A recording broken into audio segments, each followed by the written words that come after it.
నువ్వు క్రైస్తవుడు అయితే ఈ వీడియో ఖచ్చితంగా చూడాలి. భారతదేశంలో మొట్టమొదటి చర్చ్ ఎవరు ఎప్పుడు కట్టారు?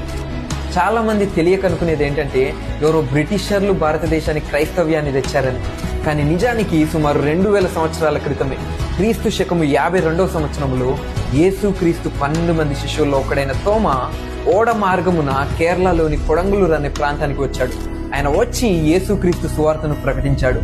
ఆయన యేసు నామములో రోగులను స్వస్థపరిచాడు, దురాత్మలను వెళ్ళగొట్టాడు, మరియు గొప్ప అద్భుతాలు కూడా చేశాడు. అయితే సువార్తను విని జరుగుతున్న ఆశ్చర్య కార్యాలను చూసి ఎంతో మంది యేసుక్రీస్తు యందు విశ్వాసం ఉంచారు. అదే క్రీస్తు శకం 52వ సంవత్సరంలో విశ్వసించిన వారు ఇచ్చిన భూమిలో కేరళలోని పలయూర్ అనే ప్రాంతంలో మొట్టమొదటి చర్చ్ బిల్డింగ్ ని నిర్మించాడు. అలా కొన్ని సంవత్సరాల్లోనే కేరళలో 7 చర్చెస్ స్థాపించాడు. తరువాత తమిళనాడులో చర్చ్ కడుతూ ఉండగా మైలాపూర్లో ప్రస్తుతం సెయింట్ థామస్ మౌంట్ అని పిలువబడే ప్రదేశంలో ప్రార్థన చేస్తూ ఉండగా బల్లాలతో పొడవబడి క్రీస్తు కొరకు హతసాక్షిగా మారాడు.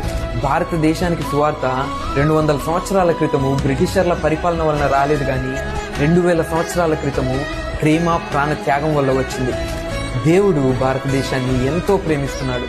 అందరం కూడా జీసస్ లవ్స్ ఇండియా అని కమెంట్ చేసి ప్రతి ఇండియన్ బ్రదర్స్ అండ్ సిస్టర్స్ కి ఈ విషయాలు తెలిసేలా ఈ వీడియోని షేర్ చేద్దాం. God bless you.